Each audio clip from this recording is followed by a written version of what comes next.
Assalamualaikum warahmatullahi wabarakatuh. Halo semuanya, di sini kami akan mempresentasikan materi yang berjudul Teknik Penyampaian Pesan Persuasif di dalam Kehidupan Sehari-hari dengan saya, Sofia Turiskia sebagai moderator. Saya Muhammad Eka Tigran sebagai pemateri. Saya Lutfi Emilia sebagai pemateri. Saya Firlis sebagai pemateri. Selamat menyaksikan. Dalam kehidupan sehari-hari, kita selalu terlibat dalam proses mempengaruhi orang lain. Seperti contoh kecilnya itu saat kita makan bersama, kita merekomendasikan menu kepada teman-teman kita, atau ketika kita meyakinkan rekan kerja terkait sebuah ide. Tetapi itu semua pesan itu tidak bisa diterima secara baik oleh orang lain tanpa menggunakan teknik yang baik juga. Disinilah pentingnya komunikasi persuasif. Persuasif bukan tentang memaksakan kehendak, melainkan seni yang menyampaikan gagasan secara logis dan emosional agar orang lain tergerak secara sukarela. Menguasai teknik ini merupakan keterampilan sosial atau soft skill krusial yang dapat mempermudah urusan, meminimalkan konflik, dan membangun hubungan yang lebih harmonis dalam interaksi harian kita. Lalu selanjutnya ada tujuan komunikasi persuasif. Yang pertama adalah memahami konsep dasar komunikasi persuasif yang positif dan etis.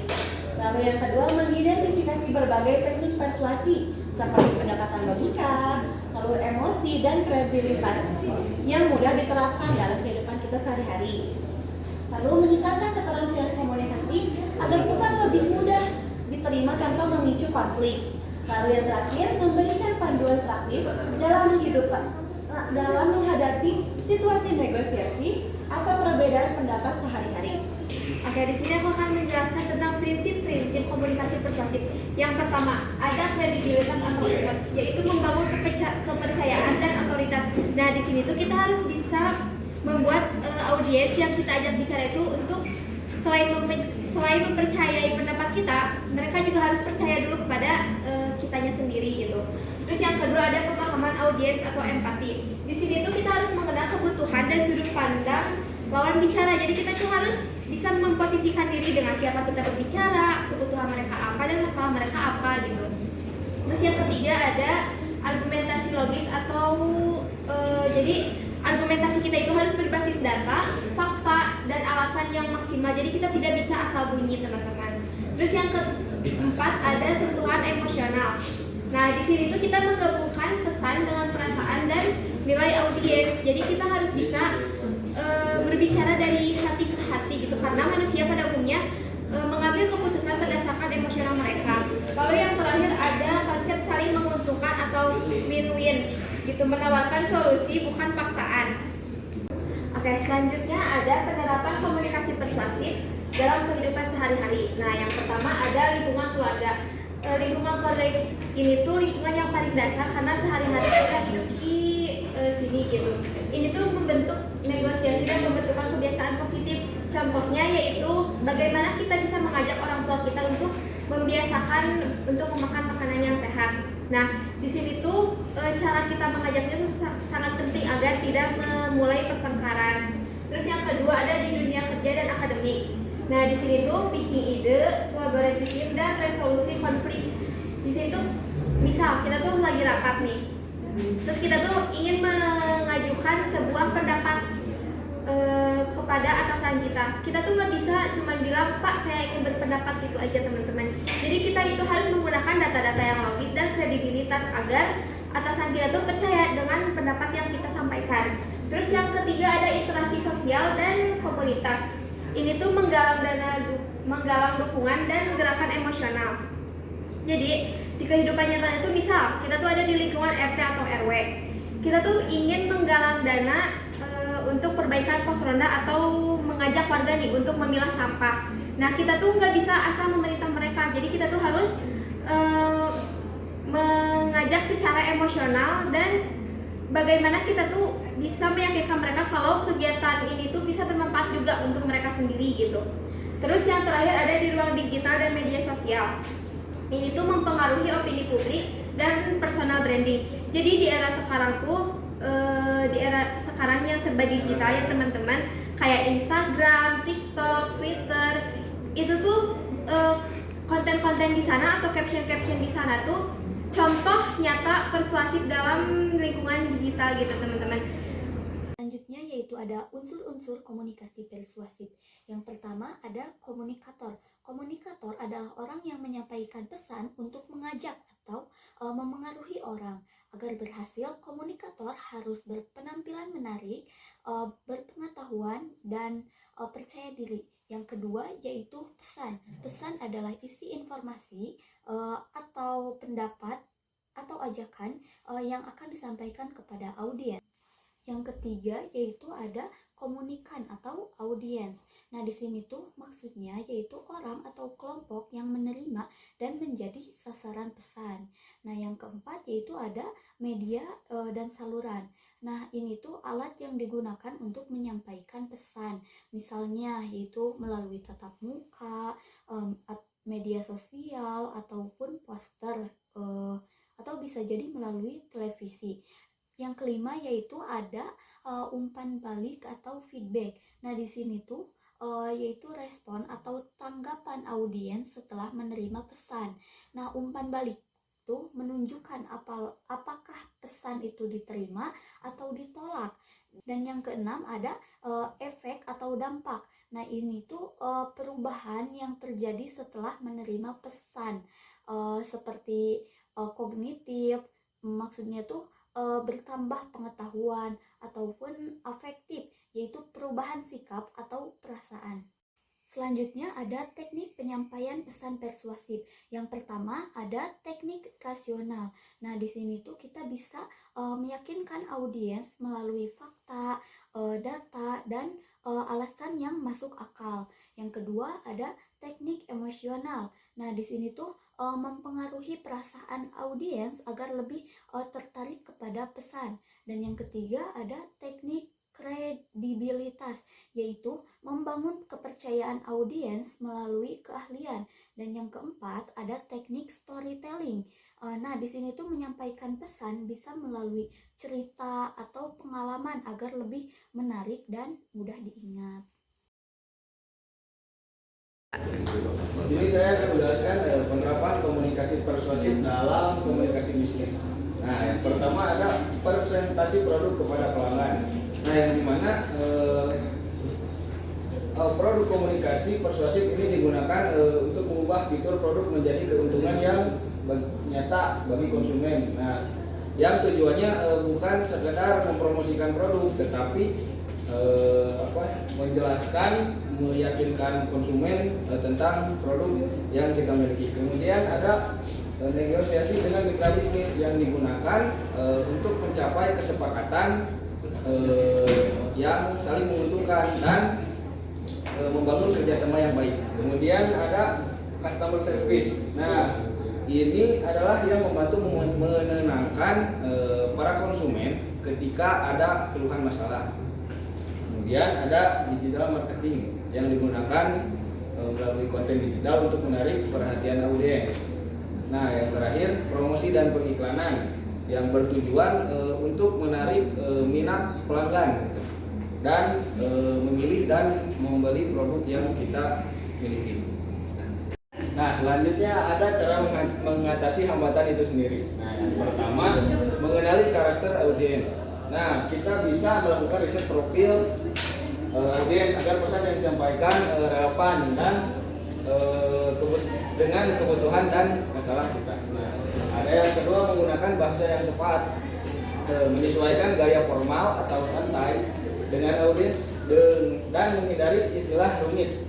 Kemudian yang ketiga menyampaikan bukti yang valid, menyertakan data, testimoni atau studi kasus yang nyata untuk membangun kepercayaan dan kredibilitas. Yang keempat meningkatkan kemampuan berbicara. Nah, seperti melatih intonasi, artikulasi, dan bahasa tubuh agar penyampaian terdengar meyakinkan. Dan yang terakhir mendengarkan tanggapan audiens. Jadi aktif mendengarkan umpan balik atau feedback atau keberatan audiens untuk memberikan solusi yang tepat sasaran. Oke, baik, selanjutnya itu adalah hubungan dengan model CAM. Yang pertama itu adalah konteks. Konteks itu adalah situasi atau kondisi yang sedang kita jalani saat itu.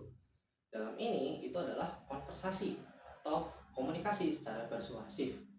Contoh, konteks saat kita melakukan komunikasi secara formal, yaitu ketika sedang kita rapat.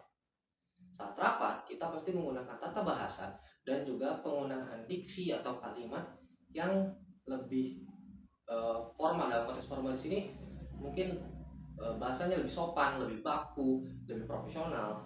Sementara sebaliknya jika informal itu ketika kita sedang mungkin ngobrol santai dengan teman atau sekedar curhat dengan seseorang, di mana kita bisa menggunakan gaya bahasa yang lebih santai atau gaya bahasa yang lebih umum biasa dipakai di kehidupan sehari-hari, atau bahkan mungkin menggunakan bahasa daerah tergantung daerahnya. Karena ini berbeda dengan formal, di mana kita harus menentukan konteks dari kedua komunikasi tersebut antara yang formal dan informal. Kita harus bisa menempatkan, jangan kita menggunakan gaya bahasa yang informal di sebuah forum mungkin yang formal. Selanjutnya itu adalah audiens. Audiens itu, maksud dari audiens adalah karakteristik dari audiensnya, di mana audiensnya punya latar belakang, punya tujuan masing-masing untuk mengikuti konversasi yang mungkin kita juga sedang ikuti. Contoh tadi yang formal, ketika orang mengikuti rapat tersebut, mereka ingin mendapatkan sesuatu yang mempunyai benefit yang lebih. Contoh misalkan seorang investor datang mengikuti rapat sebuah perusahaan, mereka ingin tahu bahwa profit yang bakal dihasilkan, kinerja, serta struktur dari apa yang ingin mereka kerjakan di rapat tersebut kan bakal terjabarkan. Jadinya satu orang mempunyai tujuan untuk hal seperti itu. Kita harus bisa menempatkan audiens sesuai dengan targetnya. Ketika kita sedang mempresentasikan di depan, mungkin sedang rapat dan rapat tersebut sangat formal dan serius, kita jangan menganggap bahwa presentasi itu hal yang sepele. Presentasi tersebut mungkin bisa jadi berharga buat audiensnya, karena audiensnya itu mempunyai tujuan dan juga punya hal khusus yang didatangkan dan mungkin dipersiapkan untuk datang ke rapat tersebut. Selanjutnya itu adalah pesan atau message. Pesan yang bisa disampaikan itu harus sesuai dan relevan dengan apa yang akan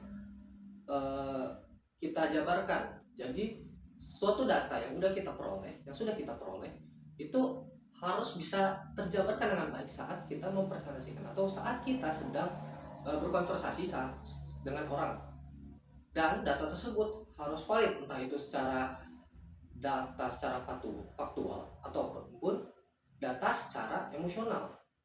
Konteks di sini data secara faktual itu ketika tadi rapat formal menggunakan data yang faktual, data yang nyata, di mana ketika ada kesalahan sedikit dari segi penyampaian, padahal datanya benar, ataupun sebaliknya datanya benar dan penyampaiannya mungkin menyampaikan sesuai dengan datanya yang ternyata salah, itu akan merusak keseluruhan experience dari konversasi yang sedang kita jalankan. Jika data dan komunikasi cara bahasa yang kita gunakan sudah cukup baik, maka apa yang akan tersampaikan, pesan inti yang akan tersampaikan itu pasti langsung ditangkap oleh audiens. Selanjutnya itu adalah studi kasus. Yang pertama, studi kasusnya mengenai mahasiswa, yang kedua mengenai penjualan produk, yang ketiga mengenai organisasi masyarakat.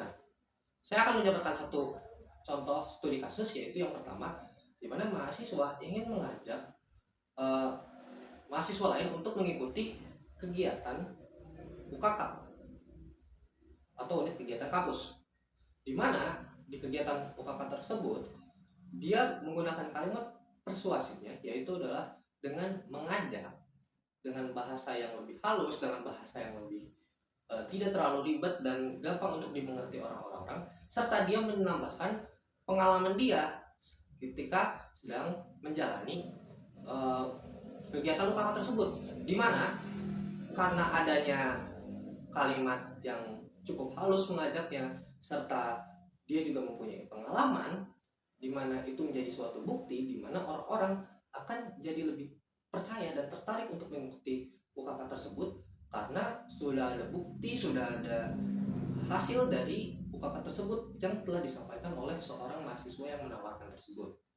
Baik, terakhir saya akan memberikan kesimpulan, yaitu kesimpulannya adalah komunikasi persuasif adalah suatu gagasan yang disampaikan secara jelas dan juga meyakinkan tanpa memanipulasi orang lain.